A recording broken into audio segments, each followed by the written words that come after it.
মেয়েটি এক নজরেই বুঝে গেল তার বান্ধবী তাকে যে মুখোশটি উপহার দিয়েছে সেটির মধ্যে বড় কোনো রহস্য লুকিয়ে আছে, কিন্তু সে কিছুই প্রকাশ করল না, বরং গোপনে সেই মুখোশটি এক কুৎসিত চেহারার পলাতক নারী অপরাধীকে দিয়ে দিল। তাকে নিজের মতো সাজিয়ে পরের দিনের নাচের আসরে পাঠানোর পরিকল্পনা করল, কারণ সে জানত এই মুখোশ রাত 12টার পর দুই মানুষের চেহারা স্থায়ীভাবে অদল বদল করে দেয়। পূর্বজন্মে তার বান্ধবী এই একই কৌশল ব্যবহার করে তার সুন্দর চেহারা ও ধনী পরিবারের উত্তরাধিকারিনীর পরিচয় ছিনিয়ে নিয়েছিল, আর তাকে মানসিক রোগী সাজিয়ে পাগলাগারে পাঠানো হয়েছিল। শেষ পর্যন্ত সেই বান্ধবীর নির্যাতনেই তার করুণ মৃত্যু হয়। ভাগ্যের পরিহাসে এবার সে দ্বিতীয়বার সুযোগ পেল। পুনর্জন্ম নিয়ে ফিরে এলো সেই দিনটিতে যেদিন বান্ধবী তাকে রহস্যময় মুখোশটি উপহার দিয়েছিল। আগের মতোই বান্ধবী মিষ্টি হেসে বলল, এই মুখোশ পরে নাচের আসরে গেলে সবাই তাকিয়ে থাকবে। মেয়েটি ভেতরের ঘৃণা লুকিয়ে হাসি মুখে উপহার গ্রহণ করলো। সে বলল, আগামীকাল অবশ্যই মুখোশ পরে অনুষ্ঠানে যাবে। এ কথা শুনে বান্ধবী নিশ্চিন্ত হলো এবং নাচের আসরের প্রস্তুতি নিতে চলে গেল। বাড়ি ফিরে সে তার বিশ্বস্ত কর্মচারীকে দিয়ে 2টি হত্যাকাণ্ডে অভিযুক্ত এক পলাতক নারীকে খুঁজে আনলো।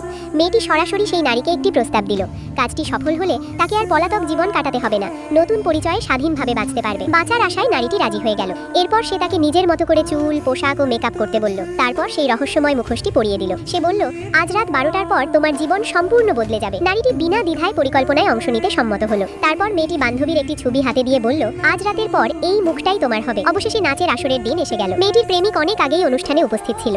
সে গোপনে বান্ধবীর সঙ্গে সম্পর্কেও জড়িত ছিল। বান্ধবী তাকে সতর্ক করে বলল, পরিকল্পনা সফল না হওয়া পর্যন্ত তাদের সম্পর্ক যেন কেউ টের না পায়। কিন্তু প্রেমিক আত্মবিশ্বাসের সঙ্গে বলল, মেয়েটি এখনো আসেনি, তাই চিন্তার কিছু নেই। বান্ধবী বলল, সে বহুদিন ধরে এই দিনের অপেক্ষায় আছে, কোনো ভুল সে মেনে নেবে না। প্রেমিক জানতে চাইল, মুখোশটি সত্যিই কাজ করবে তো? বান্ধবী দৃঢ় কণ্ঠে বলল, তার শতভাগ বিশ্বাস আছে। রাত 12টায় ঘন্টা বাজলেই শুধু নিশ্চিত করতে হবে যে মেয়েটি মুখোশ খুলে ফেলে, তাহলেই তাদের পরিকল্পনা সফল হবে। ঠিক তখনই অনুষ্ঠানে প্রবেশ করলো মুখোশ পরা এক তরুণী, কিন্তু তারা জানতো না সে আসল মেয়ে নয়, তার ছদ্মবেশী প্রতিনিধি, নকল মেয়ে। বান্ধবী দ্রুত তার কাছে গিয়ে গর্বের সঙ্গে বলল, দেখলে তো, আমি বলেছিলাম না এই মুখোশ পরে তুমি সবার নজর কেড়ে নেবে। সে হাত ধরতে গেল, কিন্তু নকল মেয়ে তাকে ঠান্ডাভাবে ঝেড়ে ফেললো। এদিকে প্রেমিক ইচ্ছাকৃতভাবে নকল মেয়েটিকে নাচের আমন্ত্রণ জানালো।